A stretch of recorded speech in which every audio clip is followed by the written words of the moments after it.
আর বন্ধুরা, আজকে চলে এলাম একটা ছোট্ট ভিডিও নিয়ে। আপনারা দেখতে পাচ্ছেন আপনাদের সামনে কামিনী গাছের একটি সুন্দর ভিডিও দেখতে পাচ্ছেন, কিভাবে কামিনী গাছে এই গরমের মধ্যে প্রচুর পরিমাণে ফুল হয়েছে। হ্যাঁ, আপনারা চাইলেই সহজে এই গাছটা লাগাতে পারেন। এই গাছের মিনিমাম যত্ন একটা আছে, সেটা হলো হালকা দোআঁশ মাটিতে এই গাছটা বসাবেন এবং গাছের গোড়াটা যেন সবসময় একটা ময়েশ্চার ভাব থাকে। এবং এই গাছে পরিচর্যা করে কিছু নেই, রোগ খুব কম দেখা দেয়। এবং মাঝে মাঝে এতে আপনারা একটা হালকা কীটনাশক স্প্রে করবেন এবং জলে সকালবেলা উঠে জল দিয়ে এটাকে স্নান করিয়ে দেবেন, তাহলে গাছটা খুব তরতাজা হয়।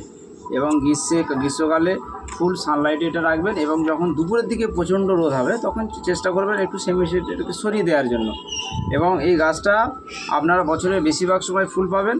এবং রাত্রির বেলা যদি আপনারা ছাদে ওঠেন, যেখানে গাছ লাগাবেন সেখানে সুন্দর একটা গন্ধে আপনাকে ভরিয়ে দেবে। তাই আমি আশা করব সকলে আমার এই চ্যানেলটাকে সাবস্ক্রাইব করুন, লাইক, কমেন্ট এবং শেয়ার করবেন। Thank you.